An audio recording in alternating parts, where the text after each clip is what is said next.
Bill?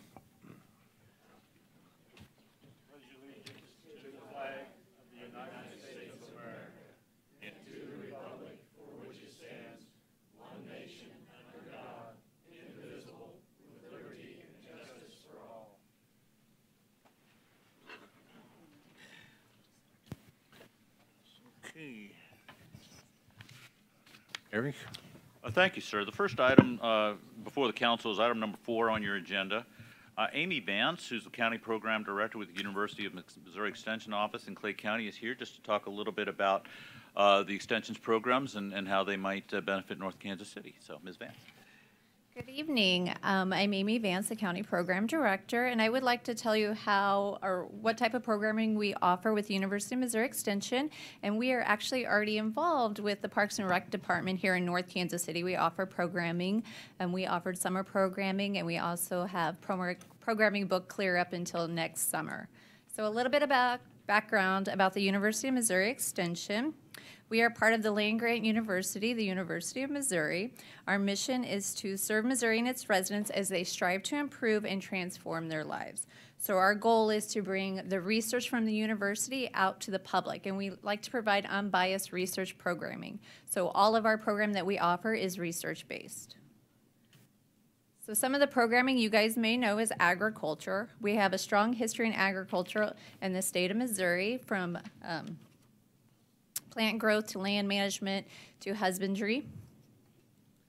We also offer 4-H. We like to call it our youth development program. 4-Hers learn skills that some of them apply in the future.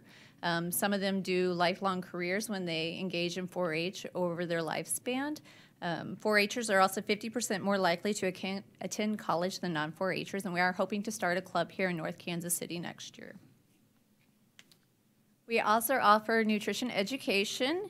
If any of you have children in the school system, we have nutrition program associates that go out to the schools and they educate children on the My Plate. They also do physical education and basic nutrition to children. I offer cooking classes, and I'm actually teaching one for Parks and Rec this Thursday. So if you'd like to come and see one of our classes in action, we'll have a bunch of kids, and they will be making dinner for themselves. So it's an engaging experience. They'll also be learning nutrition as they're cooking. I also teach wellness classes, community chronic disease classes, food preservation, senior strength training. We are also the grant holder for the SNAP education, so a large percentage of our nutrition education is towards SNAP recipients. We also are into our health programs. Since Missouri is #1 in falls, we collaborate with lots of organizations in the Northland to offer our fall prevention program, A Matter of Balance. Unique to Clay County, we have community development.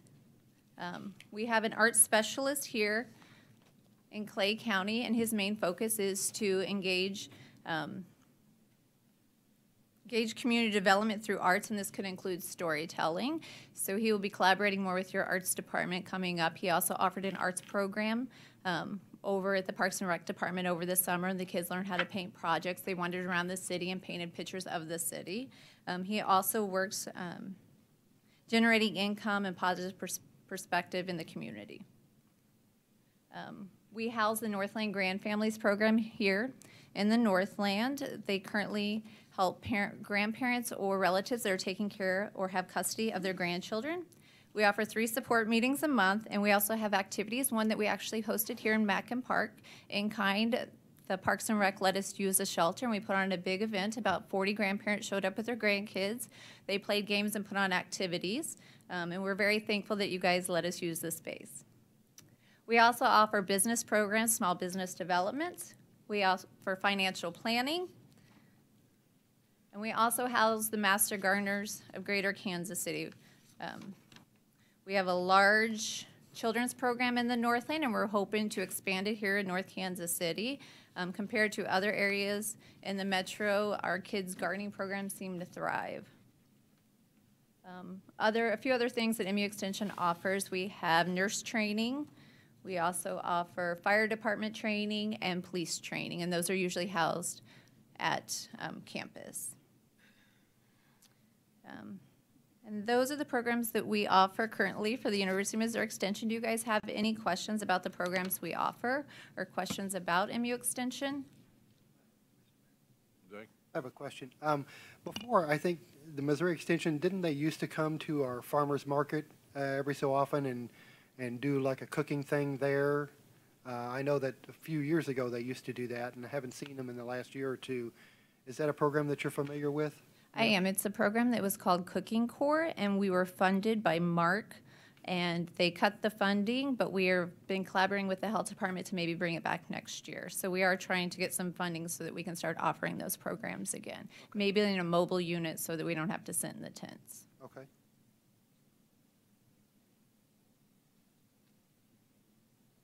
Thank you. Thanks.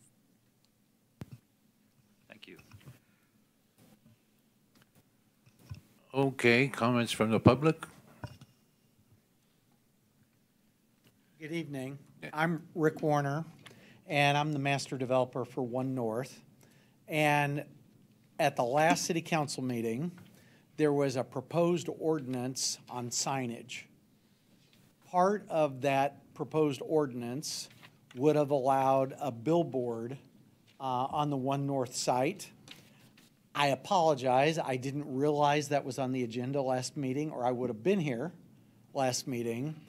But currently, under the sign ordinances for North Kansas City, each tenant in the new development is entitled to, I think it's a 30-foot tall pole sign. And so if each tenant did a 30-foot tall pole sign, we would have 13 pole signs on that development. So what we were trying to do with staff at the last city council meeting was we were going to eliminate all the pole signs and replace those 13 pole signs with one billboard where the tenants in One North would have a rotating message on the one billboard instead of having, in my opinion, 13 ugly 30-foot tall pole signs. And so I somehow missed the notice for the ordinance last meeting, so it's my fault, I apologize. But I wanted to appear tonight and ask you to consider having staff come back with a new ordinance with some changes that we've talked to staff about. But in the biggest change would be to allow us to discuss having one billboard on I-29 as opposed to having 13 pole signs. And the intent of the billboard would be to advertise those businesses in One North. There wouldn't be that much time left to advertise other tenants, but the billboard companies have said we'd really like to advertise North Kansas City Hospital on the billboard. So we would try to accommodate other businesses, but there really wouldn't be that much time available for outside businesses to advertise if everybody in One North, took their allotted share. So again, I apologize for missing the last meeting. Somehow I missed it on my calendar, but I wanted to appear tonight and ask your permission, or beg for your permission, to let Sarah come back and we could discuss it again with the ordinance at a regular city meeting. Tom? I have no problem with it coming back to another meeting as long as you show up. I'll be here. I'll be here. You said more tonight than we ever got through the last meeting, so please. I don't know how I missed it, but I missed it. But it's my fault. Because if you don't show up, I'm going to table it. Okay. Yeah, I was one of the ones totally against it last week, but having it explained to me now, I could be in favor of this. Yeah. I'm in agreement too. I just can't see 30 poles up down there. Yeah. It doesn't seem logical. One digital type of a that's kind of 21st century. That might be pretty nice. One of the other questions that we had was the location of the billboard. So that's governed by MoDOT. It wouldn't be that far away from where the old billboard sign was. And we're working with Ted Morodes to come up with what he feels would be advantageous for his building. MoDOT would like us actually a little further south. Ted would like us a little further north. So it's going to be a compromise. But we've got a window that MoDOT lets us put the billboard in, and we're actively working with Ted on the exact location. So if you can have the exact location or kind of where you're going to. We'll have it. We'll Perfect. have it. Thank you. That's the goal. Perfect. So as part of that zoning ordinance, though, would we not allow the 30-foot individual signs that you were referring to? Or would that still be allowed? No, that wouldn't. It wouldn't be allowed. The ordinance that we are working on drafting would prohibit pole signs. Okay. It would allow monument signs for freestanding ground signs. That's right. In the redevelopment area. Thank you. One last thing, I'd like to find out if you can find out how many of the tenants would be interested in utilizing the billboard, and if maybe we could have some North Kansas City businesses utilize that billboard if the One North sure. people don't want to. Okay. Absolutely. Yeah, let's relook at it. Bring it back, we'll take a look at it. Okay. Thank you for your time. And again, I'm sorry I missed last meeting. I did too, so you're not the only one. Okay. Thank you. Thank you.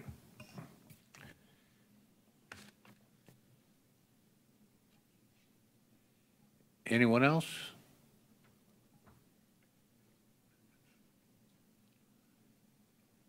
Hello, I'm Michelle Schmiedler. I am a Northtown resident. Been here for 16 years. Officially lived here longer than I've lived anywhere else, so yay. Yeah. Excited to be here. I just wanted to thank you guys, the city, for supporting bike advocacy, pedestrian advocacy, and wanted to come here and say that I support the Complete Streets program that you guys are working on, and all of the new routing systems and the painting that's been done on the streets around Northtown.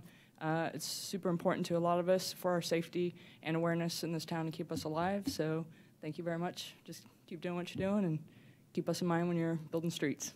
Thank you. Thank you, we will.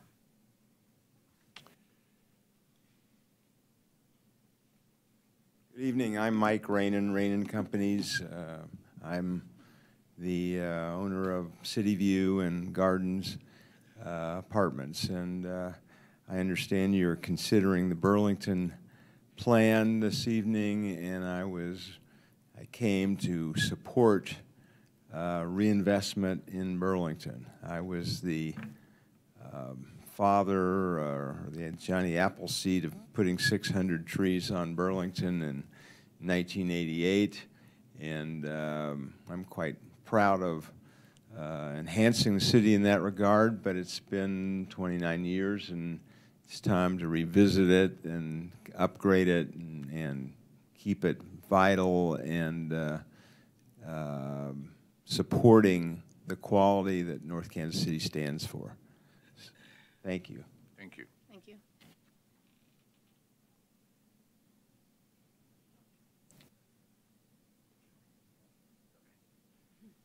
Hi, Ryan Toll. I live at 2913 Swift. I just wanted to echo what Mike just said.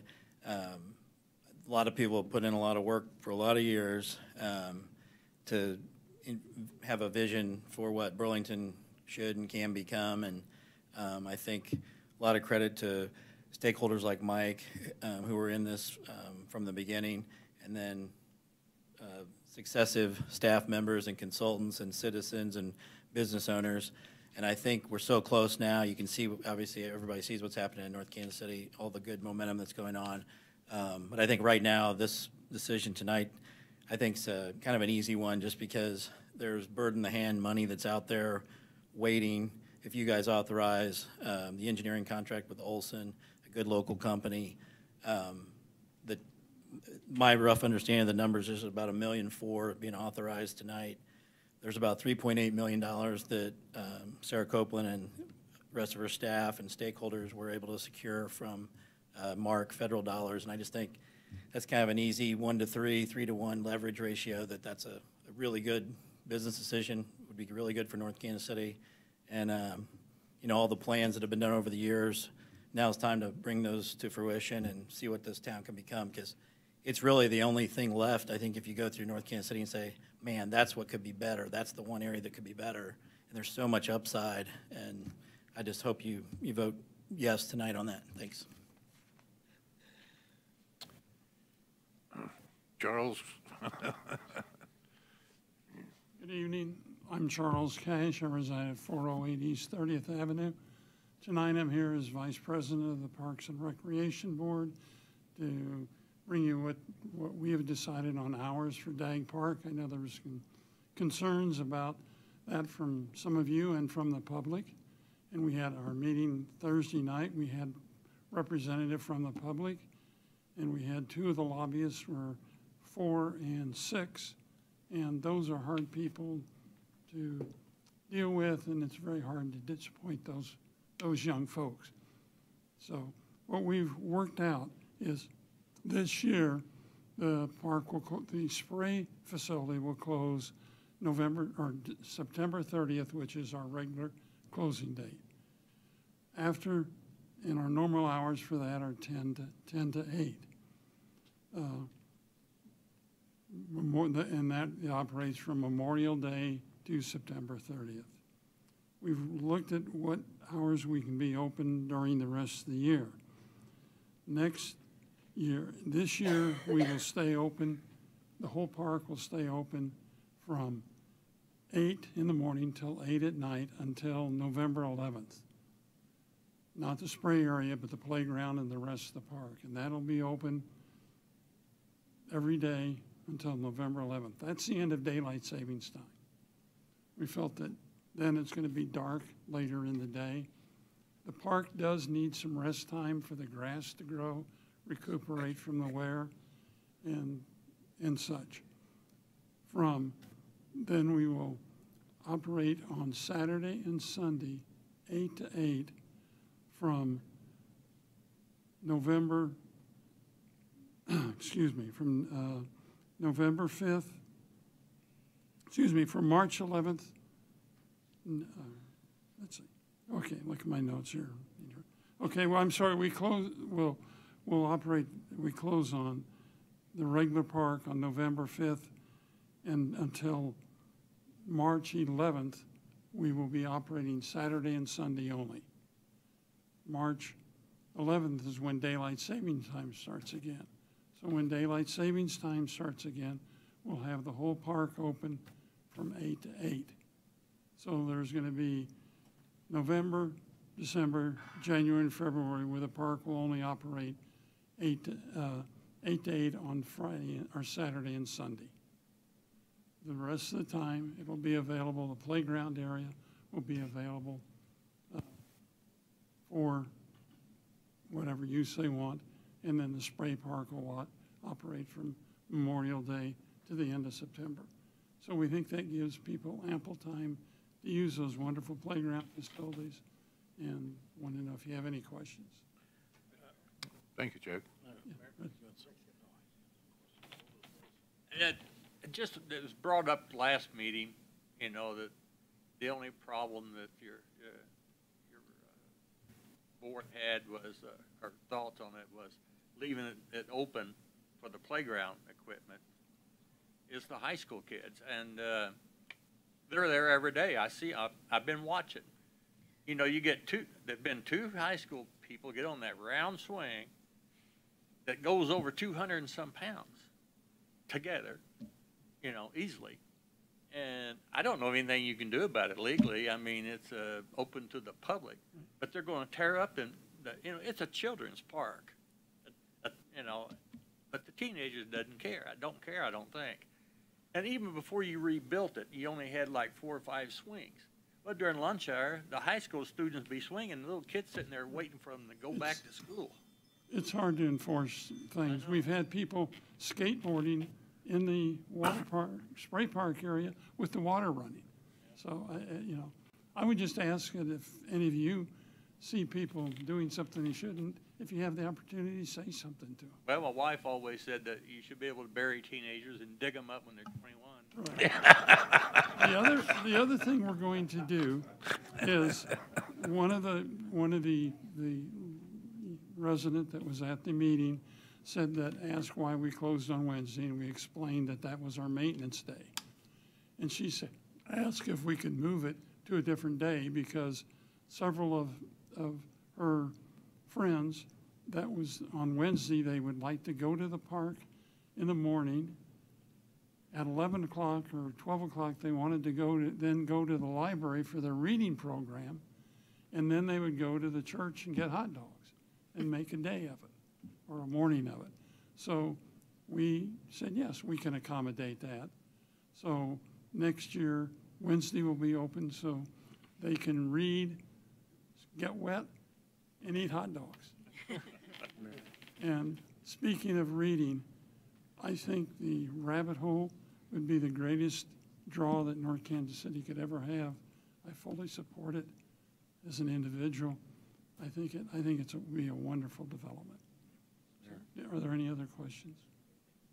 Chuck, how will you get that information out to everybody about the hours and so on? We'll post it on Facebook and on our website. I'll ask the Parks and Recreation Director to give it to me in writing, and I'll send it out to all of you. Okay. Is it posted on the fence or anything there, the hours, or? I don't recall, but Something to consider, I guess. Yeah, maybe not, I don't know, but. Had a close sign on there forever there, even though you were open. well, last year, yeah, that should have been removed. Last year, we closed that whole period for the lawn, for the grass to really develop, to get an irrigation system put in, and it worked because this year the grass remained. We didn't have the low spots. It was a much better park because of that. And I did want to thank the Parks and Rec Board for reevaluating that. I know it's going to make a lot of kids happy to see the extended hours. Well, it makes us more. happy to Yeah. see the kids happy, so. Yep. So thank you. Thank you. Thank you, Chuck. Okay, or anybody else? Sorry, you keep almost getting out of it, and one of us shows up. My name's Tom Davis. I moved here a little over 2 years ago. I'm over at 509 East 32nd Avenue over by the park. I was downtown for the longest time and moved. I moved to North Kansas City partially because of all these great decisions that you guys are making, and with the beautiful park and everything over there. And I used to be part of when Mayor Barnes was helping develop some of those programs to get downtown going, and with the Sprint Center and all that, I was part of a sort of a downtown revitalization group that helped get that going.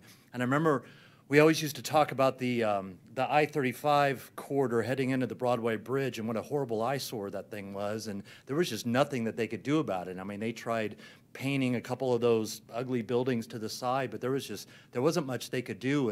And here you've got Burlington, and this has the potential to be just this gorgeous thoroughfare, and obviously introduction to North Kansas City, and the other main way into downtown Kansas City too. And I think you've got a huge potential here to back this plan, and I have no involvement in it other than just living here, and I just stopped in the middle of my run. That's why I'm sweaty and gross right now, but just to come in and have a chance to talk about this too. And there's so much that you guys can do with North Kansas City, and with everything that's happening with Kansas City, to take advantage of that, just that growth, and to bring in more cyclists and runners. And those are the people that you want in this town. They're environmentally conscious, they're clean, and you've got that incredible pedestrian bridge that goes over that's on Highway 9 going over the river, and none of the other bridges have that. And I just think you could do so much with this town and make this just a unique sort of crown jewel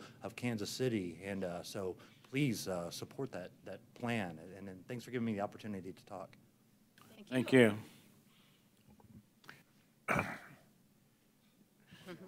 John. Mayor, Council, John Miller with Store Safe. I live at 1501 Burlington, but I don't sleep in the building, so you're good. I was on the Burlington Corridor Committee, and when I originally started working on that, I was very much against this whole change. Very concerned about the cycle track going in. Still have some concerns in regards to that, but I understand a lot of those are going to get addressed, and it's nothing that we should worry about as business owners on Burlington. But I look at the Heart of America Bridge. You've got a bridge with a cycle track on it that starts nowhere and ends nowhere. It can't be used. There's nothing that really happens with that bridge. And you start looking at the big picture, a 30,000-foot shot, and you put that cycle track in down Burlington, the additional people that are going to be brought in from the river market could be huge for a lot of the new businesses that are coming into town. The other thing that I look at is now that gives us a much better step to get people from the north also into North Kansas City. once we figure out with Clay County how to get our cycle track and the Heart of America Bridge tied in with the bicycle path that already goes up to 152 currently. And there's a few of us that are kind of working on some of that, kind of behind the scenes. But this cycle track, I think, could be very, very important part of the growth and the change of North Kansas City. Thank you. Thank you. Thank you.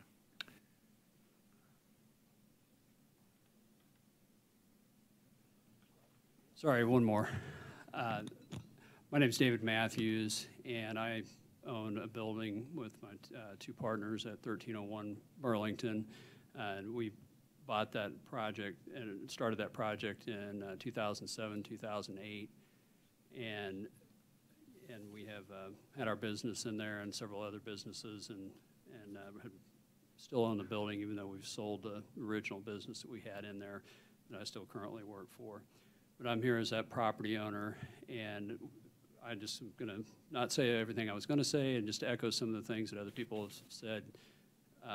When we designed that project, we spent a lot of effort and carved out part of the building to really make the corner at 13th and Burlington nice and inviting, and gave up some square footage. And people ask us, why did you do that? And well, I think the answer is what's happened over the last few years, and what we always hoped would happen was this, as others have said, this corridor would become an important link. And even though now most people come in through the back of the building, that eventually that front entrance is going to be the more critical and the more important entrance that a lot more people will utilize. And good to see that Mike Rainen was here. Worked with him years ago on the City View project, originally working to get that all approved. And so in the years that I've been here with him business, and also I don't live in North Kansas City, I live just north of Waterworks Park, and so I spend a lot of time here. My oldest son is a freshman at North Kansas City High School, and I definitely agree with the councilman's wife. And I hope he's not one of the kids on the swing. I'll talk to him about that when I get home tonight. And I have a 13-year-old that will be there next year. So, we're extremely, as a family, excited to see all the things that are happening down here. We spend a lot of time down here doing things outside of my work day, which I spend all day down here for. So we're very, very happy to see that. I'm not going to say anything else. If it's okay, I'm going to hand out a few pictures that people can pass around. The first one is just it was on a city calendar years ago, and the other one is a picture of the front of our building at 1301 Burlington, and then some interior shots. There's been a lot done here, and I think there's just so much more opportunity. We're very, very excited. And as full disclosure, I'm here as property owner and a citizen of the general area, but my company was purchased by Olson, so I do want to disclose that, but I'm not here for the later agenda items. Thank you. Thank you. Anybody else? Well, moving on, consent agenda. Move the consent agenda be approved as presented. Second. All in favor? Aye. Opposed? Number 10, Proclamation National Preparedness Month. Eric? Thank you, sir. I'd like to call on the Fire Chief, Gary Fisher. Thank you, Mayor and Council. I'd like to read a proclamation on your behalf recognizing September as a National Preparedness Month. And whereas over 50% of Kansas City individuals and organizations have not made preparedness plans, and whereas families and organizations should conduct fire drills regularly, emphasizing the need to have a common meeting place and so they can account for everyone. And whereas the recent events in Texas and Florida tells us that disasters do happen and that families and organizations should plan for man-made and natural disasters before they happen. And whereas the North Kansas City Council encourages all citizens to purchase a weather radio to stay apprised of changing weather conditions.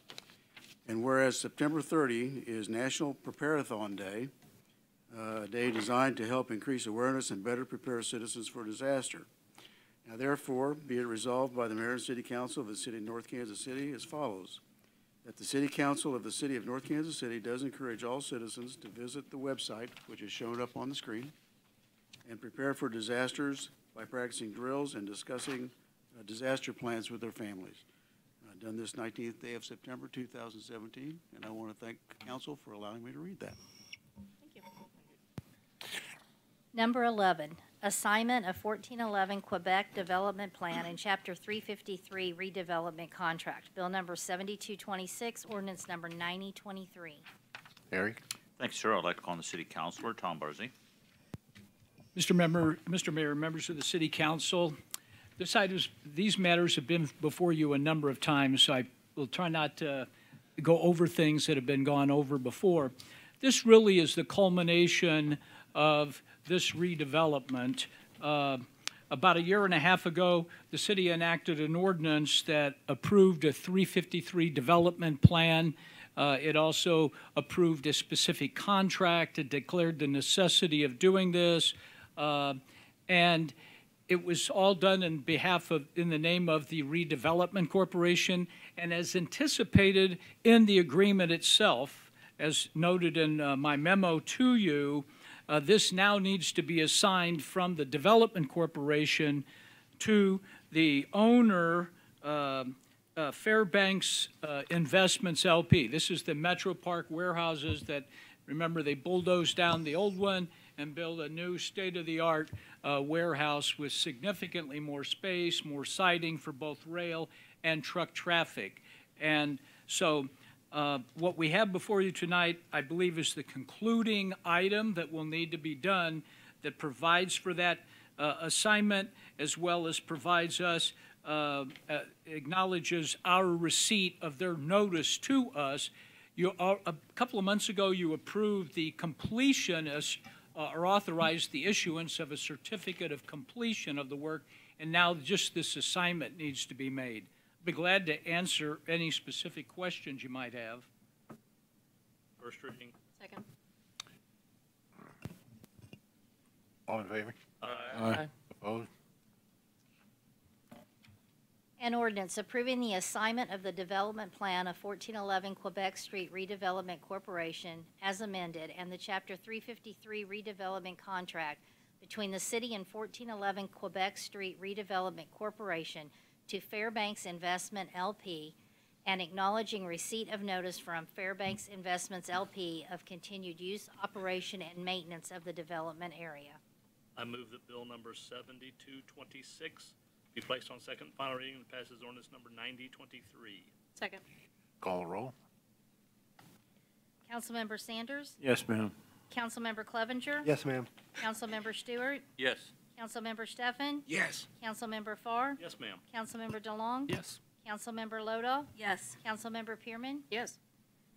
An ordinance approving the assignment of the development plan of 1411 Quebec Street Redevelopment Corporation as amended and the Chapter 353 redevelopment contract between the city and 1411 Quebec Street Redevelopment Corporation to Fairbanks Investments LP and acknowledging receipt of notice from Fairbanks Investments LP of continued use, operation, and maintenance of the development area.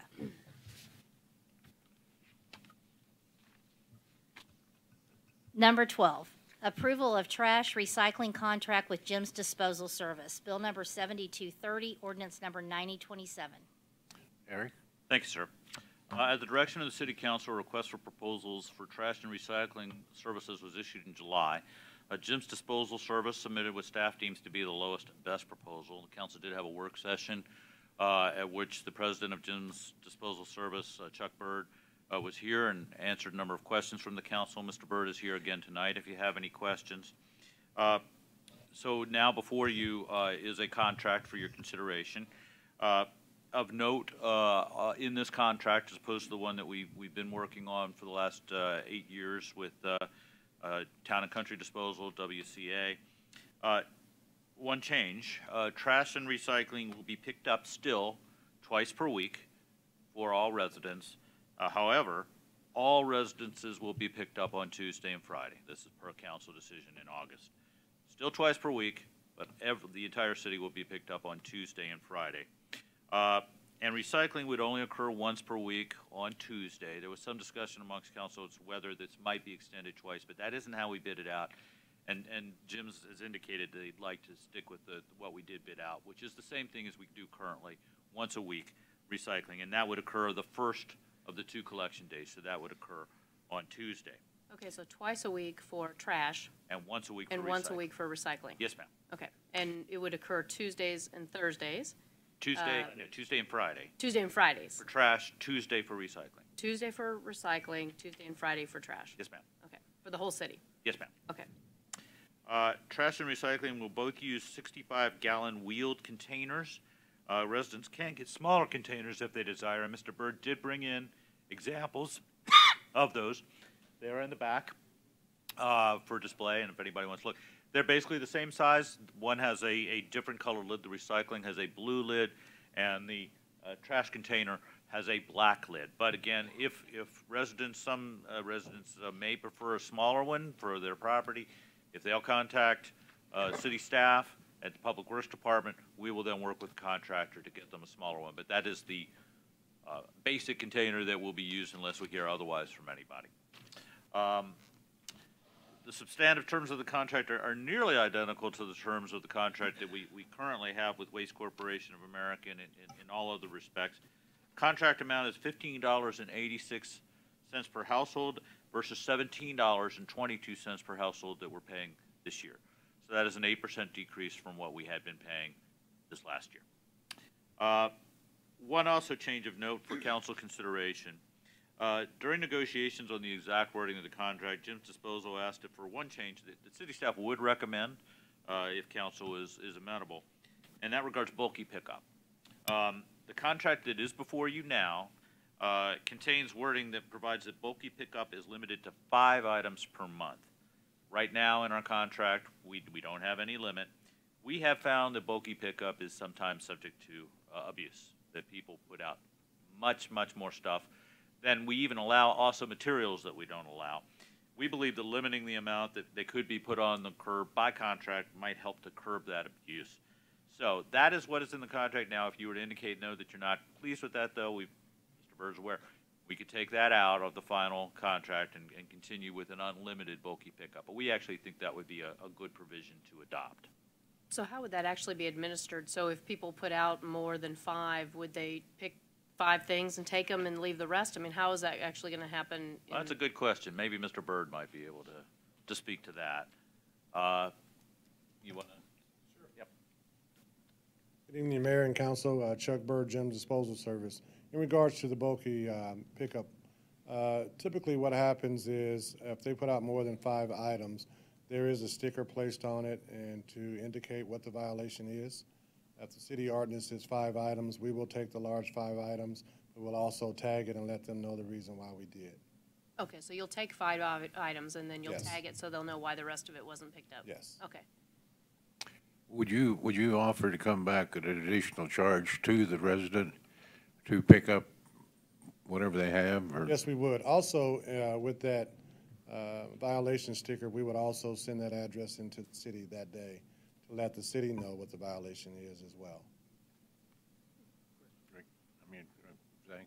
Well, first of all, I wasn't at the last meeting, Mr. Byrd. I had a family thing, but nice to meet you, and I look forward to working with you and your company. As far as, I guess, yard waste is still going to be on Wednesday then, or is that going to be on a different day? It'll be on Wednesday, yes, It'll sir. be on Wednesday. And then somebody like Pat or somebody else may want to let residents know where they can find out what acceptable items are on bulky trash and what are not. I know construction materials are not.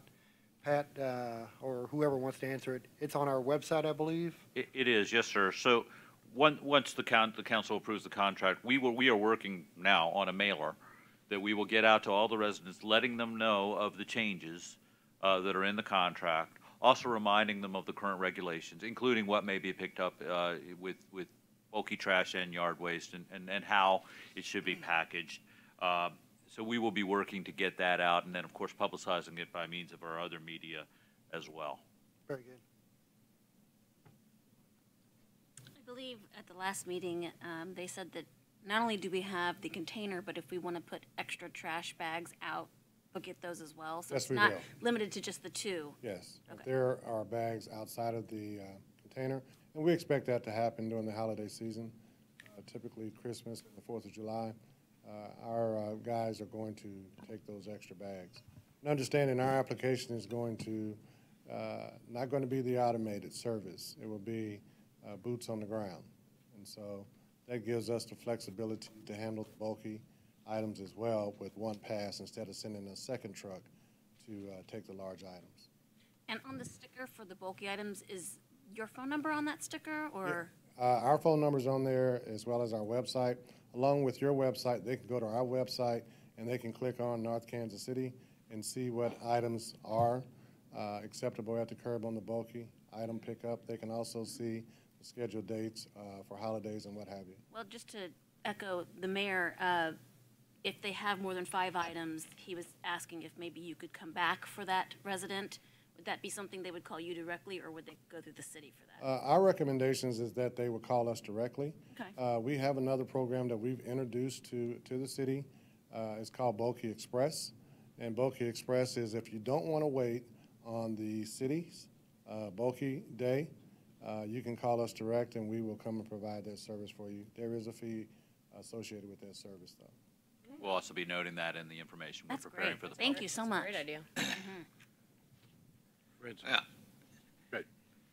You know, recently I had 2 bookcases and put them out for bulky trash.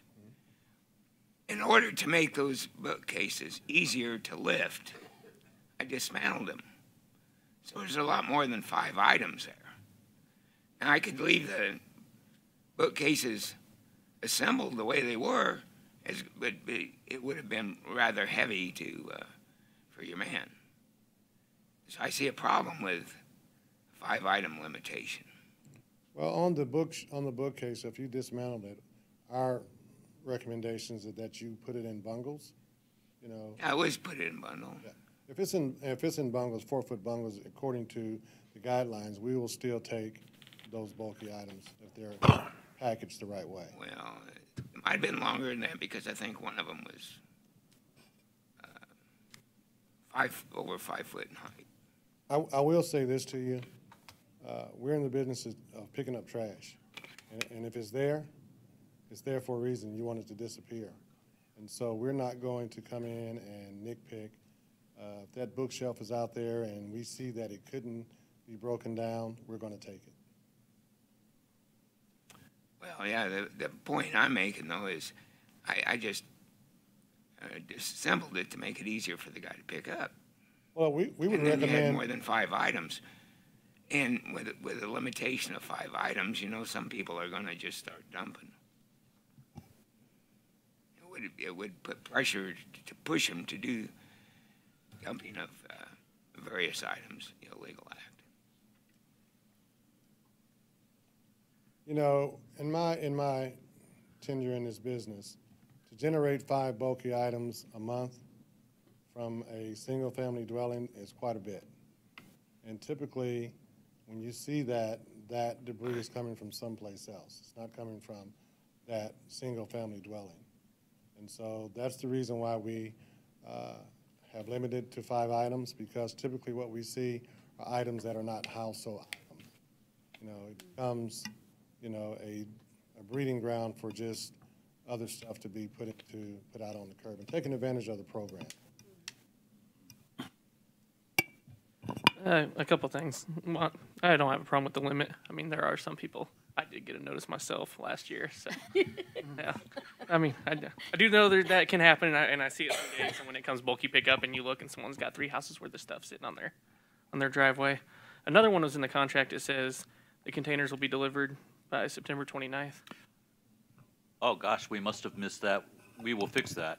I did, thank you for that. I did want to address that, though, the fact that we still need to work out the details of the exact dates.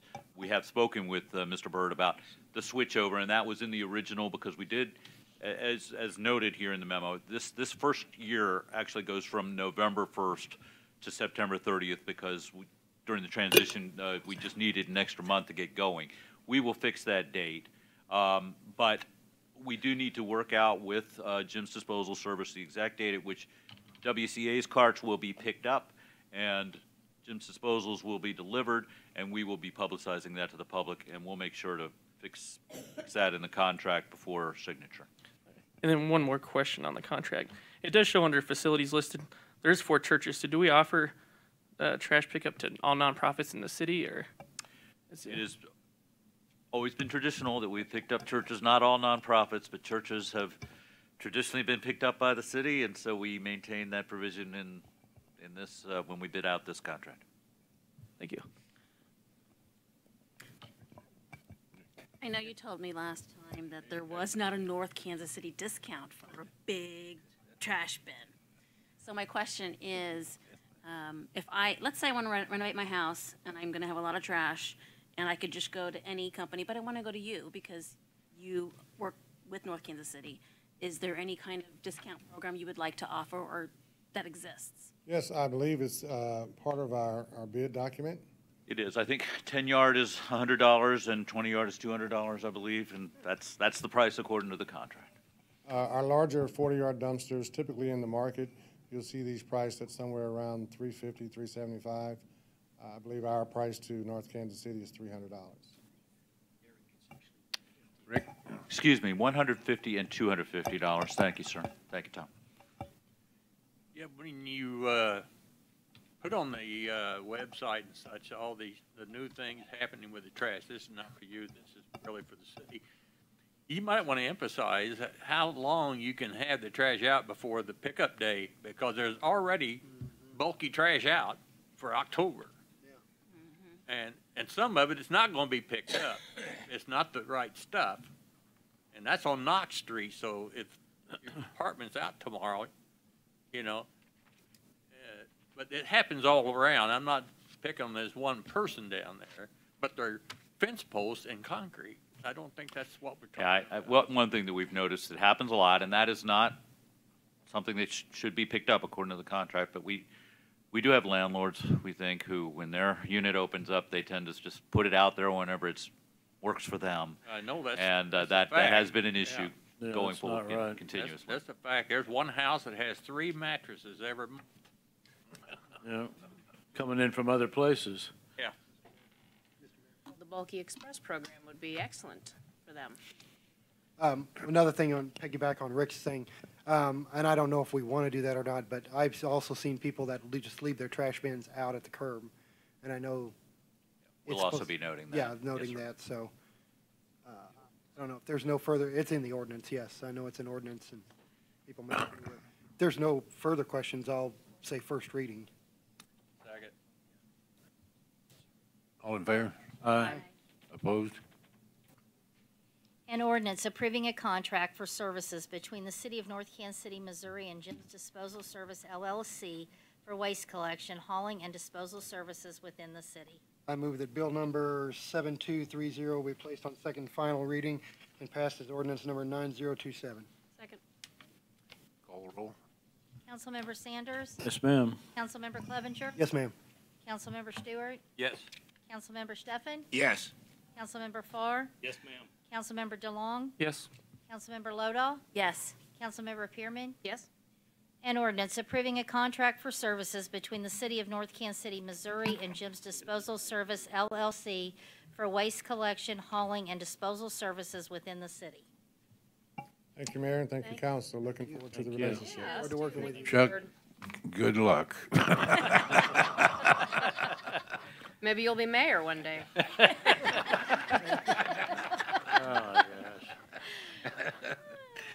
Number 13, approval of Chapter 100 Plan, Max Swift LLC, Bill number 7232, ordinance number 9029. Eric? Thank you, sir. Max Swift LLC is seeking benefits under the Chapter 100 redevelopment statute to assist with construction of a new office building at 1425 Swift. Specifically, Max Swift is seeking real estate tax abatement of 50% for 5 years and sales tax exemption on the construction materials to be used. The applicant intends to build a new 2-story, nearly 16,000 square foot office building. The lot's currently vacant after the applicant demolished and removed a fire damaged building that was located there previously. On August 15th, the City Council authorized a funding agreement providing for the city's cost to process the application, namely retaining a bond counsel and a financial advisor, to be reimbursed by the applicant. Before the City Council now for approval is an ordinance approving a plan for an industrial development project for the benefit of Max Swift LLC and authorizing the city to issue taxable industrial development revenue bonds for the project. The Chapter 100 statute does not require a formal public hearing as other similar statutes do, but it does anticipate the opportunity for public comment prior to plan approval. So I would request that members of the public who in attendance who might want to comment on this proposal be allowed to at this time. I also know the applicant is here if you have any questions of them. Open a public hearing, or? It's not an official public hearing, but yes, sir. Yeah. Anybody have anything to say about this? Apparently not. In that case, the ordinance is before you for consideration. Okay, we got a motion? First reading. Second. All in favor? Aye. Opposed?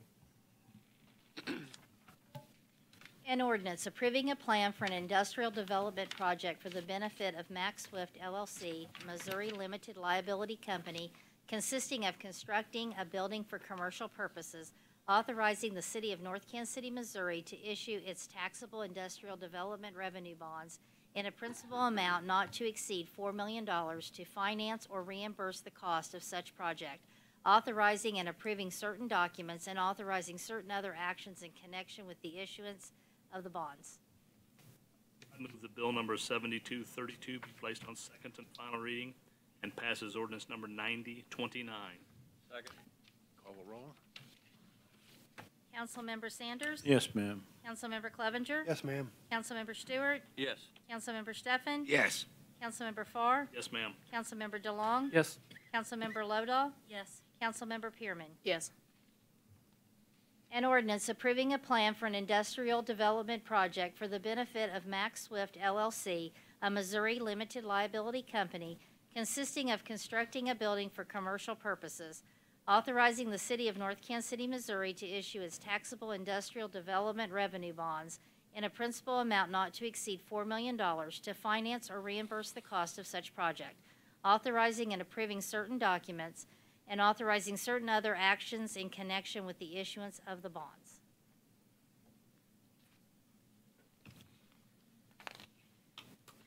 Number 14, contract for on-call planning services, resolution number 17-065. Eric. Thank you, sir. I'll call on the Community Development Director, Sarah Copeland. Good evening. For many years prior to the formation of the Community Development Department, the city used on-call planning consultants from Gould Evans to provide planning services. After the creation of the Community Development Department, we primarily use Gould Evans to provide us with technical assistance or a little additional outside expertise or staffing capacity. So our usage of them has gone down quite a bit, but we still sometimes need their assistance in projects in the office. In 2014, you approved a new on-call planning consulting contract with Gould Evans that has expired. It had a 3-year term, and so now we're seeking to renew that contract with them. They're very familiar with North Kansas City, and they've provided us with excellent service over the years. So that's the contract before you tonight is to renew that on-call contract. I'd be happy to answer any questions you might have about it. Yes, I know they've done a lot of work for us and they're pretty familiar. Is this something that we normally bid out, or are we just going with the people that have the experience with us? Right. In 2014, we did a request for qualifications and requested qualifications from companies in the area who could provide these services, and we chose Gould Evans as being the most qualified. We're seeking to renew that at this time and did not feel that there was a need to go back out for a new request for qualifications. For professional services agreements such as this one, it is not required. It's good practice to do it every so often, but not necessarily for every renewal. And we only incur an expense when we use them. That's correct. There's no baseline or minimum fee or anything like that. No. So, okay. Well, how long is this contract for? This contract is for another 3-year term. Thank you. Move to approve. Second. Aye. Opposed? Number 15, award of contract, zoning ordinance update, resolution number 17-064. Eric. Thanks, sir. I'll call on Ms. Copeland. Last May, you approved our new North Kansas City Master Plan. One of the key implementation activities, which was included as a next step on the last page of the plan, was to update our development codes and policies to ensure their alignment with the plan's vision and goals.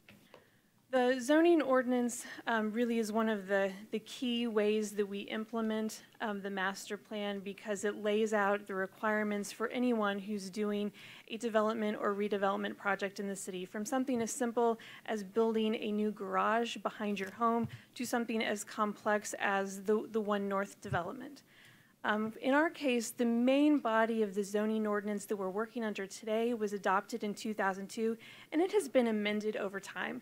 And some of those amendments have been easier for staff to deal with, and some of them have created some problems for us, to be honest. When we did the master plan, we also did an analysis of the zoning ordinance and came up with some major recommendations for things to amend as a follow-up to the adoption of the plan. So some of the things that were recommended there were to modernize the ordinance in general, make it easier for property owners to understand as well as for staff to administer, to eliminate the pyramidal scheme of uses that's in the code right now, to update codes for Burlington Corridor in particular, where we have some conflicts in the ordinance, and to do some other minor amendments and improvements. So this award of contract is based on a request for qualifications that we did earlier this year. We received 4 submittals in response to that and interviewed 3 of those firms. We chose Gould Evans as being the most qualified for this work. Not only are they very familiar with us, obviously, but they put together a clear process for moving forward in this project and for addressing some of our key issues. Chris Brewster with Gould Evans is here tonight. Chris is very familiar with the city and can give you an overview of the process that we expect to use moving forward in this project. It is a 16-month project, so we're expecting, if we get started next month, to be presenting a final ordinance to you for adoption at the beginning of 2019. And Chris, I'll let you add anything you'd like to add at this point. Good evening, Mayor and Council. Chris Brewster with Gould Evans. We were very happy to be selected for this project. It's part of our core business is to follow up plans, to update regulations, and as Sarah mentioned, making it user-friendly and streamlining to implement the plan is what we really pour our efforts into. So we know your ordinance well. Prior to the Community Development Department, we lived Sarah's day-to-day process in implementing it along with the rest of your staff. So we're excited about this opportunity. I can go through some of the steps in our process if you'd like. I believe they're in the contract, but I'd be happy to answer any questions. We do have a very layered process. We don't begin drafting what are potential solutions until we've fully vetted your plan, your existing regulations, and a series of potential options. So I think you'll see that in our scope and our work plan is that we plan to really pour into this and pour over every word of your current regulations and plans and come up with some good strategies that are the right fit for your community. Be happy to answer any questions you might have. Sounds like the most awful project ever. Yeah. Not if you're Gould Evans. I'm looking forward to it. Okay, it's all about fit. Yeah. I don't know if you would know this yet, but can you give me an example of something that would be updated or changed that's like what it is now versus what you would like to change it to? Yeah, as Sarah mentioned, your plan points us in the right direction on a lot of them. A couple of things I can think of are a project like Northgate wasn't a very easy fit in your regulations, and therefore it went through it was a planned development process, which is a great way to add flexibility for a unique project like that.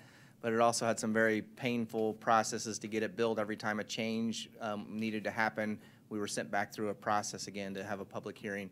So there are things like that that we want to maybe break down some of the components of a Northgate project and figure out where else in the community could they be built and just simply build the standards into your code.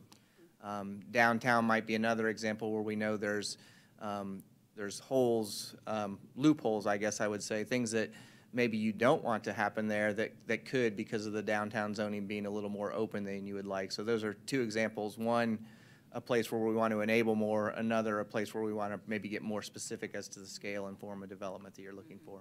And the Burlington Corridor Overlay District contains some conflicts with the underlying zoning, some of the underlying zoning districts under it. And so that can be, we've been lucky that we haven't had to kind of thread the needle on some of those, but we know that that our luck's not going to hold. Yeah. And so we need to resolve some of those issues moving forward. Thank you. Move to Move to approve. Second. Aye. Number 16, engineering services for Burlington Corridor Complete Street Project, Master Agreement and Work Order Number 1, Resolution Number 17-062. Mr. Eric. Thank you, sir. I'll call on Ms. Copeland. I'm finding my presentation here. So this is the next step in a series of projects. And so I thought I'd take you back over the work that we've done to get to this point to refresh your memory, since it's been a while since we talked about Burlington. And this really begins with the Burlington Corridor Study, which was completed in 2008 and 2009 and adopted by the council in 2009. This was the study that established a vision for the long-term redevelopment of Burlington as a more commercial and retail-oriented corridor. It was focused on urban design and redevelopment issues, and it resulted in the adoption of our Burlington Corridor Overlay. So it was an important first step in thinking about the future of Burlington. And unfortunately, in terms of timing, it came at a terrible time with the start of the Great Recession, and then nothing really happened in terms of development along the corridor moving forward from that. The next major step around Burlington really was the North Rail streetcar study, which didn't really have a lot to say about Burlington and its redevelopment, but did, because it identified Burlington as the preferred route for the streetcar, did recommend making improvements to Burlington that would support pedestrian-oriented development. They said whether it's a streetcar or bus rapid transit, which KCHTA is going to be studying next year, whatever happens along Burlington needs to be supported by pedestrian-oriented improvements.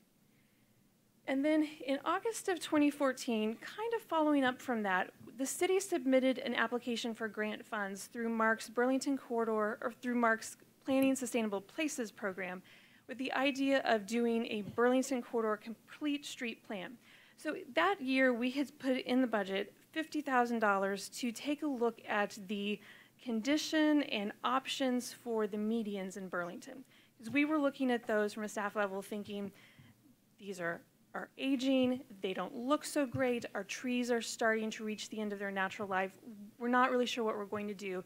And lo and behold, Mark said, we're going to do a second round of Planning Sustainable Places, and so we took that money to use as our match. So we submitted our application, and we were one of the higher scoring projects, and that got us started on this project, which was, and the idea there being, we've studied what we want to see for private redevelopment, what's going to happen with private property, but we have not taken the step at looking at our own right-of-way and the public property here. It's really MoDOT right-of-way, and thinking about what investments can we make in the public realm to help support eventual redevelopment of this private property. So we started that project in March of 2015. And as it was starting to wind down the next spring, we submitted an application for federal transportation funds, STP is Surface Transportation Programs, to the Mid-America Regional Council, because Mark divides up those federal transportation funds among cities in the region. And again, we're very successful. And that happened right before the adoption of the Complete Street Plan last May, as we were wrapping up also the master plan. So the Burlington Corridor from 10th Avenue to 32nd Avenue is about 2 miles. And going back to the very first Burlington Corridor study, it kind of divides up naturally into 3 segments, south, central, and north. And we have varying widths of right-of-way in those 3 segments. I know you all are very familiar with this corridor, but here's how it looks today at 14th Avenue looking north. No leaves, so it looks particularly grim in this picture, but those are our existing conditions. We had a lot of public involvement around the Burlington Corridor Complete Street Plan. We had a stakeholders group that did a bus tour and helped guide this process that involved business owners along the corridor, property owners, residents. Councilman Pierman was in this group. We also had representatives from MoDOT and the KCATA involved. We held community meetings. We did a lot of stickers. We had a meeting here in coordination with our master plan meetings, looking at what options do people like or not like, what do we want the corridor to look and feel like moving forward. Some of the things we heard is that nobody likes the way Burlington looks today. And in this graphic, the larger the word, the more often it was used to describe the current conditions. So the two things that come to mind today when people think of Burlington are industrial and ugly. But when people think about what they'd like for Burlington, they'd like it to be more welcoming, friendlier, greener, more appealing, more safe and more inviting, because it is our front door. There are a lot of people, there are more cars on I-35, but more people get a close-up look at North Kansas City on Burlington. So here's a plan view of the center section of the corridor. We have 3 lanes in each direction, we have parking, and then we have some pedestrian areas on either side. Though I'll point out, today we do not have continuous sidewalk running the entire length of Burlington on either side of the street. And the idea for improvements, generally speaking, are to, let me go back here. The width of those vehicle lanes varies from 10 feet to 15 feet. None of them are the same. And 15 feet and 14 feet are much wider than you need them to be, and that contributes to people feeling comfortable speeding on Burlington as well. So the idea is to squeeze those lanes down to 11 to 11 and a half feet, so that take some of that space that's there and use it for pedestrians and for amenities on either side, to take the on-street parking on the east side and convert that to a 2-way cycle track, so that this is a street that serves not only people in their cars, but also people on their bikes, people on the bus, and people walking on either side. So that shot today of 14th Avenue would look something like this in the future, with all of the improvements. The cycle track there kind of comes behind the bus stop at 14th Avenue. Here's a shot at Armour Road looking north, and again, what it would look like with those improvements. Improved crosswalks, we would have improved lighting and signals along the corridor. And then this is looking into Armour Road on Burlington and the improvements there. This was the genesis of the archway that you all directed us to move forward with the gateway signage. The plan also looked at how are we going to get this done, because this is a huge project and a large price tag to take on all at once. And recommended phased implementation from the east side to the medians to the west side, and then if we needed to further break it up from south to north, so that we start from 10th Avenue, where we have the existing cycle track on the Heart of America Bridge, and move north as we are moving east to west. So in terms of budget moving forward, part of this previous project looked at estimated costs to do all of this. We budgeted in this year's budget just under $1.4 million to do engineering and construction documents. We're done with studying. Now we need to do the engineering that's required to get to the point where we can put this project out to bid. And that takes a little bit of time. We're looking forward to the federal funds that we were awarded. We're programmed for fiscal year 2020, which means that we really can't start construction until October of 2019. So that's the date that we're working towards, is being ready for starting construction in October of 2019, when we will receive our $3.8 million. So next steps are to do construction documents, to do engineering and survey and environmental assessment, and to continue our coordination with MoDOT that would lead us into the construction of phase 1, which we expect to be the cycle track and those east side improvements, probably the medians between 10th and 12th Avenues. we'll need to work on that with our engineer as we move forward. And we're also planning for future funding applications, because we know there are additional phases. There are additional pots of money that we want to continue applying for to help support this, improve these investments over time. We do anticipate ongoing work with MoDOT, and MoDOT has been involved in this project since its inception.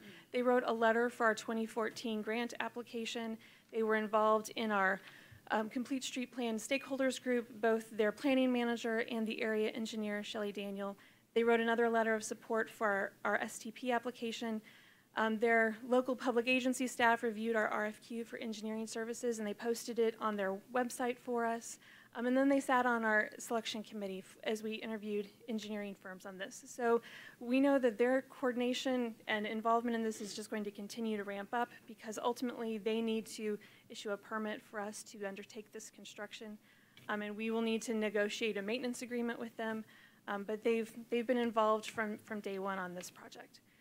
So for our selection committee, when we put out our RFQ, we received 5 submittals from area engineering firms. We interviewed 3 of those, and our selection committee selected Olson Associates as the most qualified firm for this work.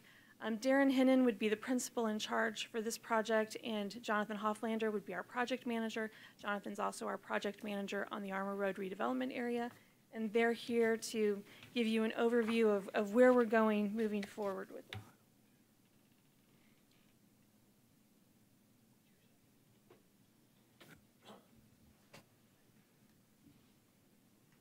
Well, good evening, Mr. Mayor, members of the council. Again, my name is Darren Hennon. I have the privilege of being here tonight as the project principal.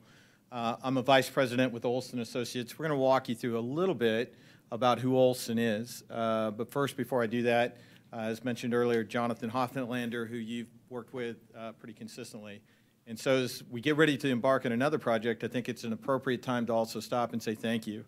The partnership that we've realized with the city has been hopefully beneficial to you as you move into new development. It's also been beneficial to us, and I'll explain that in a little bit and through these slides. So if we could go to the next one. So this first slide shows Olson. David Matthews came up earlier as a property owner. If you look to the right, that's 13th and Burlington.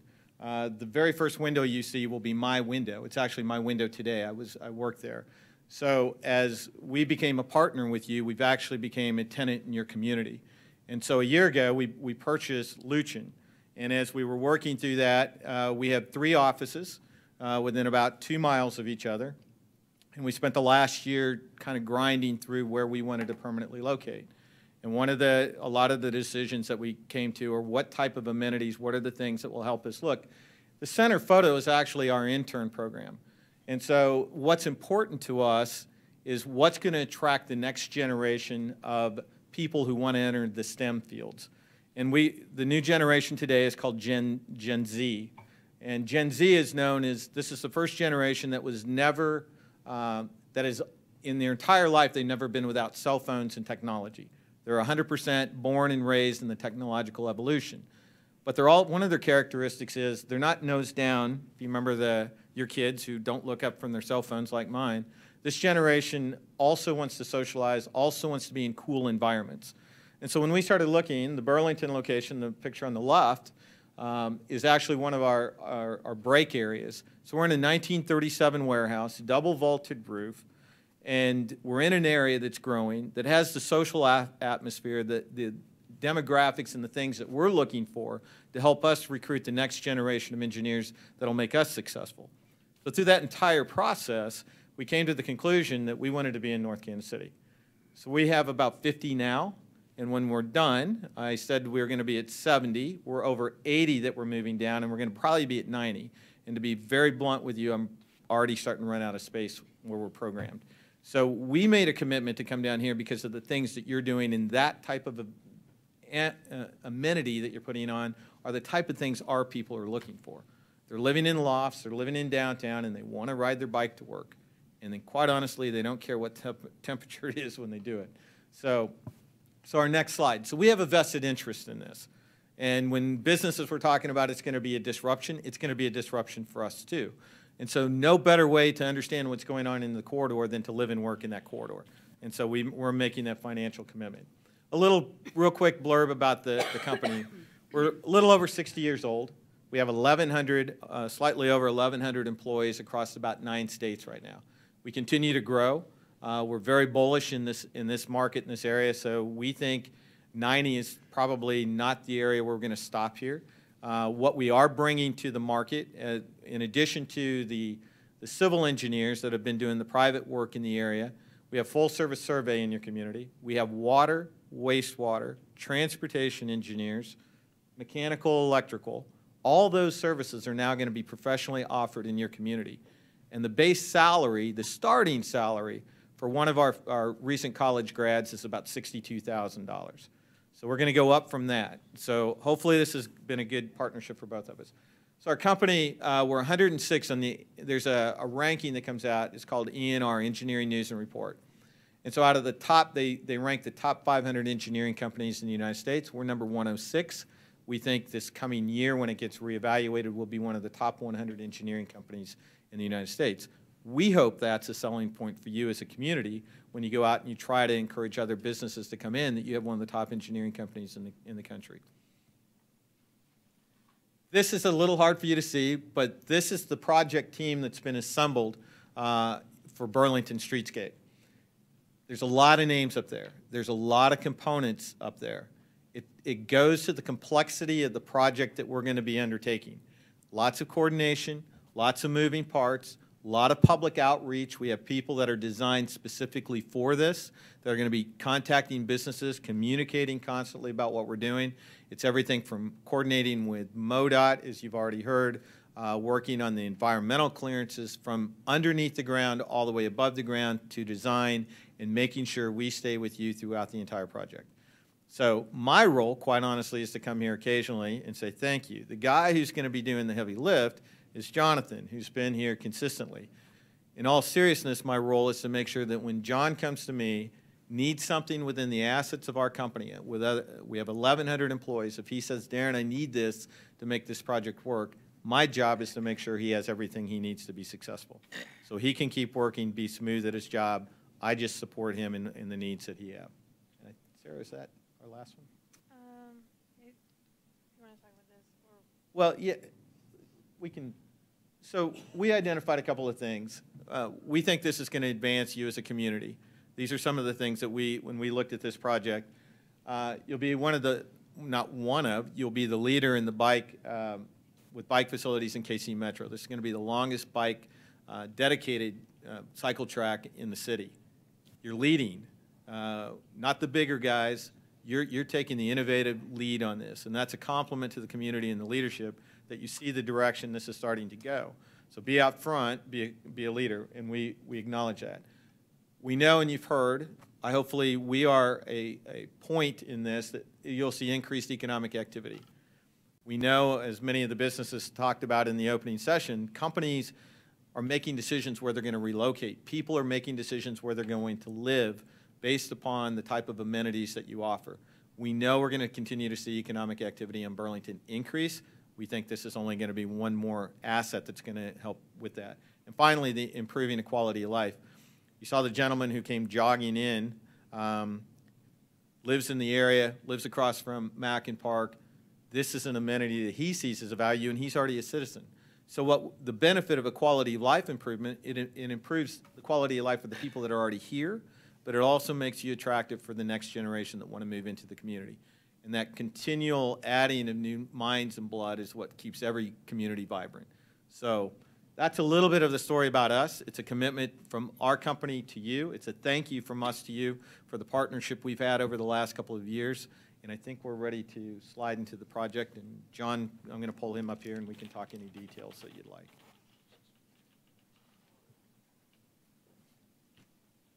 So, once again, Jonathan Hofflander with Olson Associates. The first agenda item here is for the Master Services Agreement for the life of this project, and I'll go ahead and talk about the next agenda item as well while we're talking about this. So, there's a lot of information on the scope of this contract and all the services that we're going to be providing over the next 2 years in here. It's a big corridor. It's a long corridor. It's a complex project, and there's a lot of pieces and parts that got to be covered. There's a lot of people that stakeholders that we got to work with. There's MoDOT, ATA, and various people that we got to continue to coordinate with, and so we have all that in there and all that covered. And so generally we'll take the approach of analyzing, acquiring the data and analyzing it for the corridor as a whole, so we know how all the parts and pieces fit together and how this ultimately comes together, and then work through phasing this so we know where the phase 1 improvements start and where they stop, as well as phase 2 and phase 3, and get those areas identified and established, and then we'll move forward with the phase 1 improvements there. So that's the general approach and summary of the scope of services that you have in front of you, and I'd be happy to answer any questions that you have. I don't have any questions per se.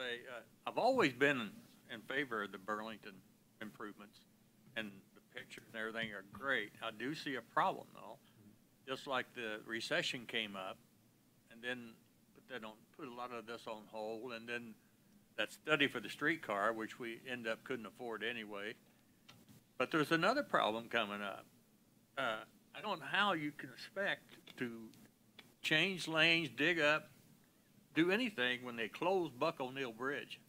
Right, we've already discussed this with MoDOT, and they've informed us that while the Buck O'Neill Bridge is closed, they will not issue a permit for construction on Burlington. But at this point, what has been indicated to us is that MoDOT is leaning towards the short-term fix for the bridge, which would be a 5-month closure. And so we don't think that is going to have a major impact on our ability to move forward with this project. If they were to decide to do the longer-term closure, they have also said to us that they would work with us on whether we were able to accelerate our project or on, holding things for us to push it back. But they understand that project has an impact on ours, and that they will be coordinating with us to make sure that all of the pieces fall into place in terms of schedule. But I think we should know that before we commit ourselves to $1.some million now. So I think before we would approve this item 16, we should wait to hear on which way they're going to go with Buck O'Neill Bridge. Because have you ever seen Burlington when they closed the Broadway Bridge? I have. Yes, but I think you should keep in mind the work that we're starting on in this contract is, a good 18 months of work. I know, but this could be 3 years of work on the bridge if they redo it. The longest closure, if they decided to do the long-term fix, would be 2 years.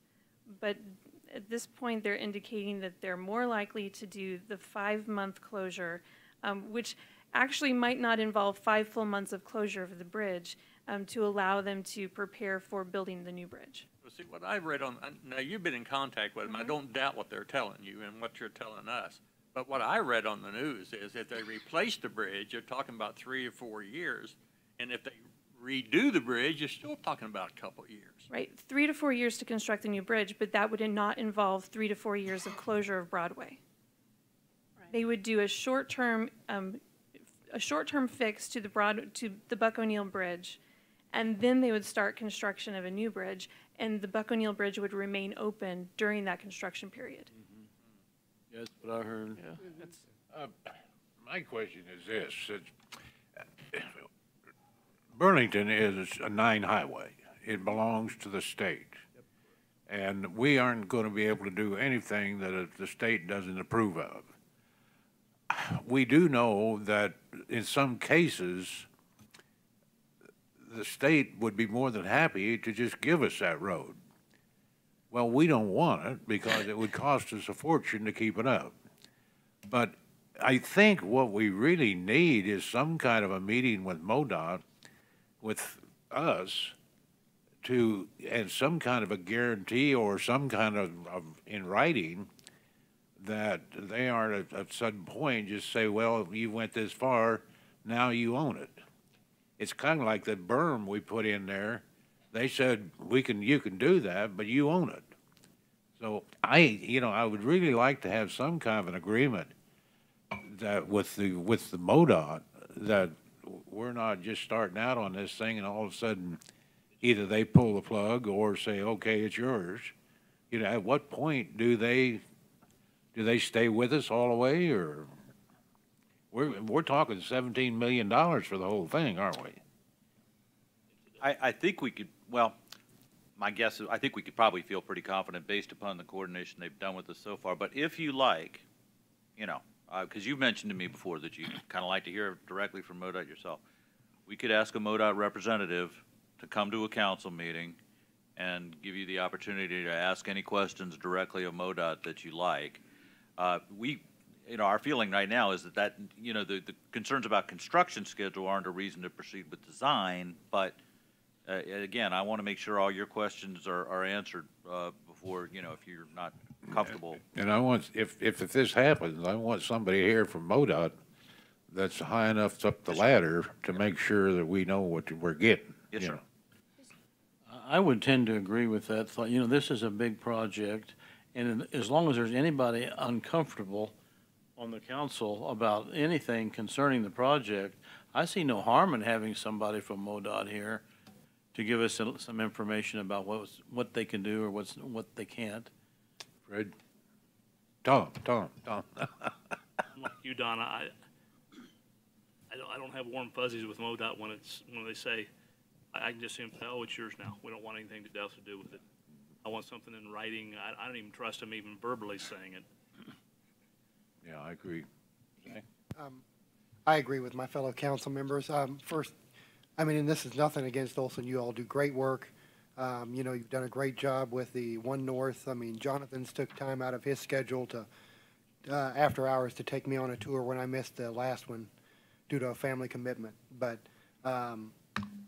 and I agree. I think something in writing. We really need to nail it down with MoDOT. Burlington does need some work. It does need a facelift, but we just want to make sure we got all our bases covered. So. Absolutely, and one of the early on meetings we plan on having with MoDOT to discuss the project is to understand where they're coming from on this as well, and so we don't get down the road and have a completed project ready to go out for construction, then all of a sudden you get tasked with, oh, by the way, you own it now. That's not a goal, and that's not a desired outcome for anybody here. So we'll be working hard to have those coordination meetings and get that understanding early and up. But I think what we're getting at is we want to get more or less an assurance from MoDOT before we do commit to this kind of a contract. Fred? It looks to me like there's a lot of questions, and so I'd like to make a motion to table this issue. Can I ask my question before we table it? I think for parliamentary procedure reasons, the city council would prefer that you just defer the item rather than table it. But I understand that you would not consider it tonight. We would work to bring somebody high up enough to satisfy the council from MoDOT here to answer any questions that you would like about that, and then we could bring it back before you if you're ready. Then let me say, I'd like to defer the issue. Can I ask a question? Certainly you can. So I'm just curious as to what is triggering the concern at this point. Did MoDOT contact us or indicate to somebody that something is going to happen? Past history. Past history, okay. Because this is something that we've been talking about for 2 to 3 years and have had budget sessions. And I have asked the same question, and we have never had anybody here from MoDOT high enough to guarantee that what they're saying is what we'll get. So what's the past history? I'm just trying to clarify because it's all a surprise to me, but what's the past history? Okay, Burlington is a very good example. They said, fine, yeah, you go ahead and put that berm down through there, plant your trees and everything else, but that is yours. They won't maintain it. They won't maintain it. They walk away Understandably, from it. yes, because we planted it. Okay, and now on the road district, I have run into this situation before where if you make any improvements or anything like that on a state highway, you automatically own it. And I'm just afraid that I just certainly don't want to be the person that says North Kansas City takes over maintenance and everything else of 2 miles of highway, which could happen. So you're concerned about the actual roadway maintenance? Right. Because we obviously would maintain the streetscape and all that, but you're talking about the roadway maintenance. And, I don't, personally, I would like to see MoDOT put a little money into this thing too. I mean, we're funding it ourselves, which, to me, this is a state highway. Well, we're not funding all of it ourselves. We have money, we have grant money for that. Yeah, grants and stuff like that, but the actual MoDOT money is not being paid into this thing at all, is it? I mean, they say we can do anything we want as long as they don't put any money in it. It is not currently part of the plan that MoDOT would be putting money into these particular improvements, although they would continue to maintain the road. And again, you can ask the question directly, but we don't have any reason to believe, and certainly they couldn't turn it over to us and say it's yours to maintain now without our permission. But again, I want you to be able to ask that question directly and get a direct answer. Yeah, and just for my clarification, I'm not against that. I'm not against having something, a little more security from MoDOT, but I have been involved with them, and they've been involved in this process, in this project for 2 years, so it's not like they're unaware, and certainly we've been in contact with them. I'm not against having a little extra assurance. I just, I don't want us to have cold feet to spend the money on a project that we've been actively talking about and working on for 2 years. But if that's the key that gets us to move forward, then yeah, let's do it. Well, would they even make such an assurance anyways? I mean, would you be able to get someone to come out and say, I guarantee? I don't know MoDOT? that, but I'm not sure that they're going to write a letter or anything. But again, if you ask a direct question, they can answer it as honestly and capably as they can. I don't know if they'd be able to give you guarantees of some sort. But And then on another question, do we have any timeline for this, the additional grant money? Is there? You mean for future phases? Or for you're You're talking afraid about of the losing it? 3 point. Yeah. Well, we have to be ready to obligate the money sometime in 2020. So it's not, we do have a deadline, but the deadline is still out in the future. A month is we're not in going to danger- hurt us. Correct. We're not in danger of losing the grant funding if you take the extra time. I would rather see it deferred than defeated, because I am interested in the improvements and everything, and I have a feeling it'll be defeated if you don't agree to the deferment. We've got a motion. I made a motion, but I Second. haven't had a second. My second. I'd like to amend the motion Okay.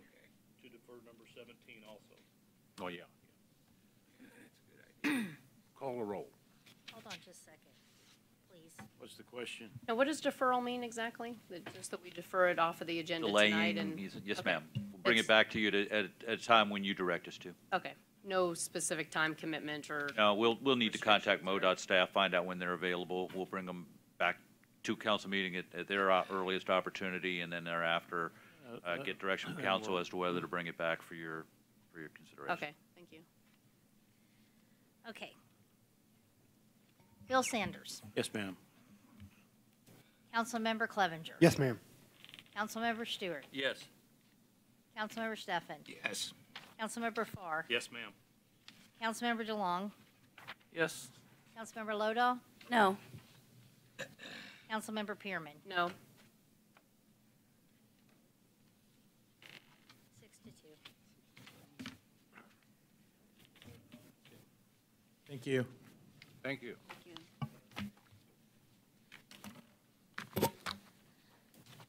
So we're moving to number 18, correct? Yes, ma'am. 18. Number 18, ordinance amendment regarding small cell wireless facilities, City Code Section 17.84, Bill number 7227, ordinance number 9024. Next, sir, I'll call on Ms. Copeland. We have been working with outside legal counsel on issues related to wireless communications facilities for the last year or so.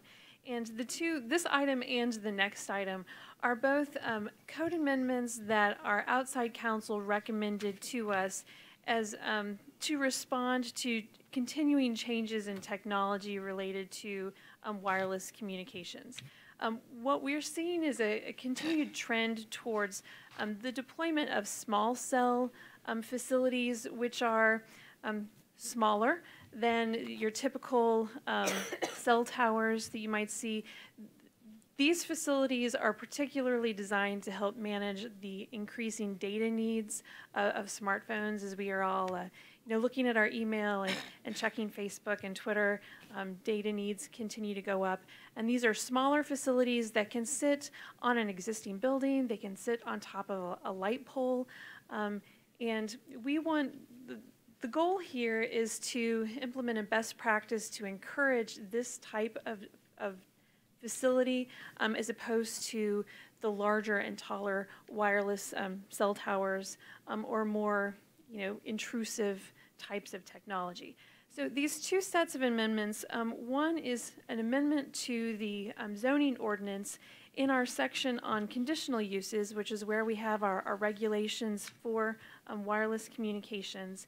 This would provide for administrative approval of small wireless facilities by defining them separately, establishing some standards for their design and location, and establishing some procedures for their approval without a conditional use permit. And currently, we require a conditional use permit for the construction of new cell towers. The amendments I'll stop there. Since these are two separate items, the Planning Commission did hold the required public hearing for this amendment to the zoning ordinance on September 7th. We did not have anyone speak at that hearing, and they unanimously recommended approval of these ordinance amendments to you tonight. And I'd be happy to answer any questions you might have. Okay.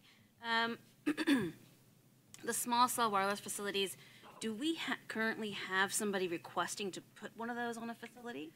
We are currently talking to a company that is interested in this. We have not quite gotten to the point where they're bringing us an application, but we know that they're looking for locations here where they could do this. And we've heard from another company that is interested, but they have not followed up with us about locations or types of facilities. So we think that there are at least a couple of companies out there considering this. And I agree. I think that, in Northtown a lot, I'm dropping a lot of my phone calls and when I'm looking at Facebook and taking pictures. So I agree that something like this may be needed. However, isn't the zoning ordinance about to be changed up anyway, or? We would not be making amendments to these particular sections because they're based on, outside legal counsel and what we consider to be best practice for wireless communications. So these ordinances and the amendments that we did a year ago, we would probably move that section over into an updated ordinance. But I would also remind you that it will take us 16 months to get to an updated zoning ordinance, and I would expect that we see something related to small cell wireless before then. What about the current cell towers we have now? Will changing this, amending this, will that make the current cell towers we have in Northtown, will it make them have to come down and change to this? No, it would not require any changes to the existing cell towers. And in fact, someone could bring us an application to construct a new, regular cell tower. Right. It's just that they would have to go through our typical conditional use permit process to build a new cell tower. We are trying to fast track small cell deployment as a way to provide an incentive for companies to do that instead of constructing a new cell tower. I wish we could make them take the towers down. Use this. Unfortunately, not a power that's granted to us in the zoning ordinance. Yeah. Thank you. I think it's very important to get it done. That we're living in a Wi-Fi world, and we need to make sure that everything is able and ready for people, these young people, these Generation Zs, to come in and do their thing. So I would support it. First reading. Second. All in favor? Aye. An ordinance amending Title 17 zoning of the Code of the City of North Kansas City, Missouri relating to regulations for small wireless communication facilities. I move that bill number 7227 be placed on second and final reading and passes ordinance number 9024. Second. Councilmember Sanders? Yes, ma'am. Councilmember Clevenger? Yes, ma'am. Councilmember Stewart? Yes. Councilmember Stefan? Yes. Councilmember Farr? Yes, ma'am. Councilmember DeLong? Yes. Councilmember Loda? Yes, please. Councilmember Pearman? Yes.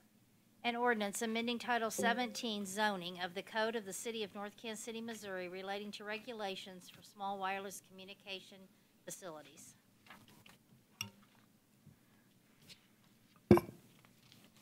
Number 19, ordinance amendment regarding small cell wireless facilities, City Code Section 12.8, Bill number 7228, ordinance number 9025. So the prior ordinance defined what small cell wireless facilities are and addressed how you would go about building those on private property. This ordinance amends our code with respect to city right-of-way and establishes conditions on the location of those facilities in the city right-of-way and establishes fees for the use of city right-of-way for these facilities. First reading. Second. All in favor? Aye. An ordinance amending Chapter 12.08 of the Municipal Code of the City of North Kansas City, Missouri to amend the city's rights-of-way code relating to small wireless communication facilities. I move that bill number 7228 be placed on second and final reading and passes ordinance number 9025. Second. Councilmember Sanders? Yes, ma'am. Councilmember Clevenger? Yes, ma'am. Councilmember Stewart? Yes. Councilmember Stefan? Yes. Councilmember Farr? Yes, ma'am. Councilmember DeLong? Yes. Councilmember Loda? Yes. Councilmember Pearman? Yes. An ordinance amending Chapter 12.08 of the Municipal Code of the City of North Kansas City, Missouri to amend the city's rights-of-way code relating to small wireless communication facilities. Number 20, adoption of revisions to the City Personnel Manual, Resolution Number 17059. Eric? Thank you, sir. From time to time, city staff reviews the city personnel manual to determine any updates that we think are advisable, and we bring forward a revised manual in its entirety for council consideration and approval, and we're doing so tonight. The staff memo in your packet does summarize all the proposed changes that are in the document. All of these have been reviewed and approved by our outside legal counsel for personnel issues. It is important that we do this kind of thing from time to time, make sure that our wording is up to date, and that we really go through it with a fine-tooth comb just to make sure that everything is still in good order. That having been said, most of the changes I think that are in here are really not significant or substantive changes to the personnel manual. Our Human Resources Manager, Jan Gall, is here to answer any particular questions that you might have about any of those changes. We tried to summarize them all. But there is one that I just did want to spend a couple of minutes explaining to you. Staff is proposing to remove the requirement that employees live within a 40-mile radius of North Kansas City, which is our current requirement. We don't believe that this requirement really serves any substantially useful purpose. I'm concerned that it might keep us from hiring the best person to fill a position, which I think should be our main concern when we're looking to hire people. We think that if an employee can make it to work on time every day, it doesn't matter how far they have to travel to get here. Some cities, as a matter of policy, want their employees to live within their city limits. They think that causes them to have more investment in the city that they're serving. Kansas City is an example. But that's not really realistic in the case of North Kansas City, of course. But we're requiring employees to live within 40 miles of here. We don't think really accomplishes anything in terms of increasing the amount of investment that our employees will have in the city. And one concern that I have, and I have it from personal experience elsewhere, is that we might have an employee who's here in the city and then moves outside that 40-mile radius and would have to leave. That happened to me once, and I lost a good employee. It didn't make good sense to me. So, apparently the thinking when this requirement was put in place was that it's desirable to have employees, especially emergency responders, nearby in case there's some kind of an emergency. And that notion does have some limited merit, I think, but we believe that in practice there are not going to be very many city employees that are going to live so far away that they can't make it into town within a reasonable time in event of an emergency. neither the police chief nor the fire chief object to the change. So that is the one substantive change that's before you in this revised personnel policy, but we do recommend the adoption of the entire policy as revised. Zach? Couple of questions. First of all, do we have any employees that live 40 miles outside now? Well, Apparently not. Jan just told me today that we have one who moved outside of town. I didn't know that. Like I said, my experience came in another city. I'm very leery of removing that. I think that I do like to have employees fairly close if there's an emergency. Maybe we could grandfather it in for any new employees that move. Any new employees that come on would have to live in the 40-mile radius. But if someone's here working already and they move out, I can understand that. But I'm very concerned about that. I don't like that provision. Everything else, it looks fine in the employee manual change, but I'm not in favor of removing the 40. I think, you know, we've always been able to get good employees. Look at the employees we've got now. So I'm in favor of everything else but that. I don't like that. I don't think you could do that. I mean, the way you said that. Grandfather? If somebody's working now, they can move out, but if a new employee can't? If you do not approve this change tonight, I would probably come back to you and ask you to make an exception in this particular case, because I don't want to lose a good employee. Sure. You know, after living under that particular rule for 39 years, it's ridiculous in this day and age. I lived about 35 miles from town. I was never late in 39 years. In fact, I only took one sick day. So, I mean, in this day and age, this you know, the mileage thing is ridiculous. Either you're big enough like Kansas City to require you to live in the city, which we can't do. But to dictate where you can live as long as you show up for work. There's punishments for not showing up for work. You know, you don't get a raise. You get so many, you know, eventually you can lose your job by, you know, not being on. So, I mean, I think it's the change is way overdue. I agree. Yeah, I agree with that as well. As long as you have a strong attendance program, I don't care if they come from Houston every day. As long as they make it to work on time. That's my feeling too, you know. If they don't handle the job by getting here on time, then you fire them. You know, if they could live 100, we had a guy who lived 180 miles from work. He lived in the Lake of the Ozarks, came to 2024 Swift every day. He was nuts. But he got there every morning at 8 o'clock. I move resolution number 17-059 be approved as presented to us. Second. All in favor? Aye. Opposed? Opposed? Who was opposed? Me.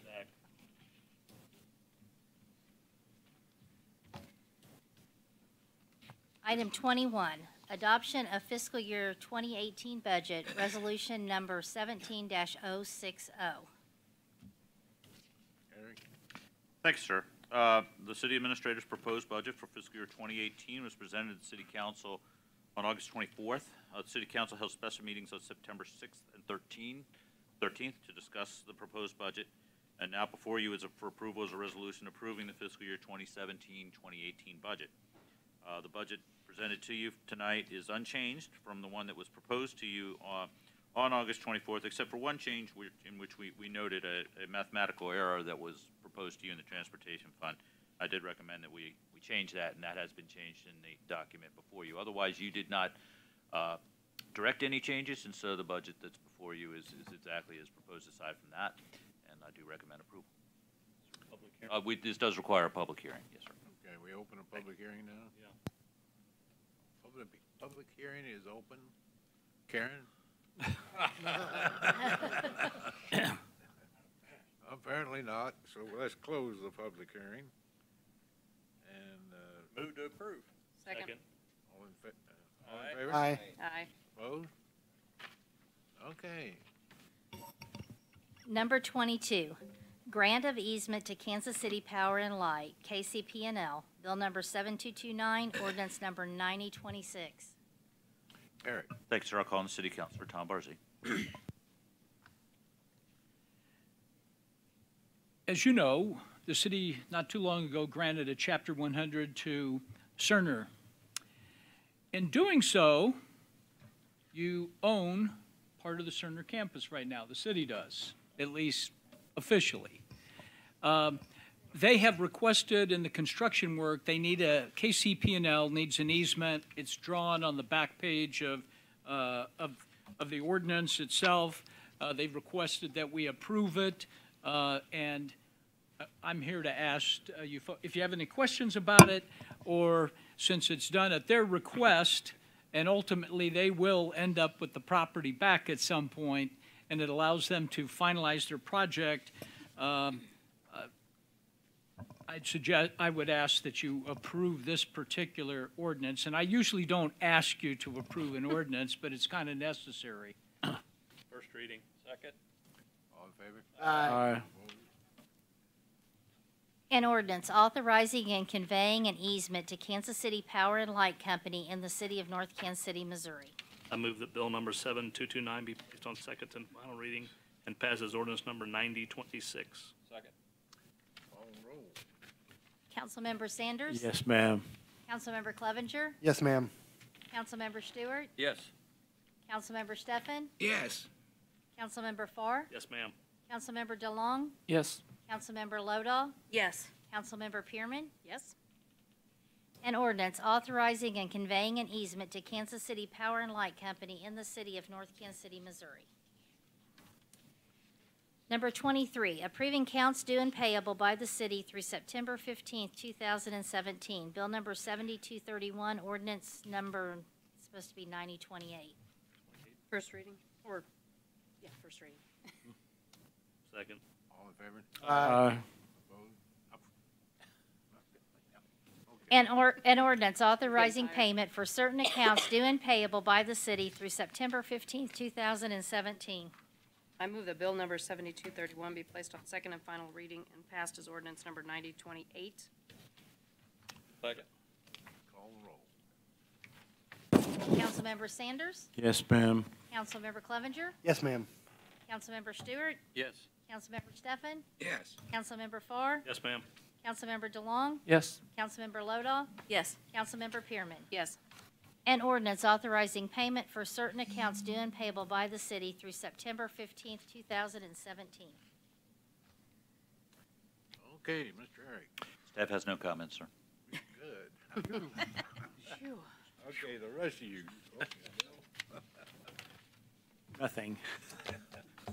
Nada. Two quick things. First of all, wanted to say again, thank you to Olson and Jonathan Hofflander.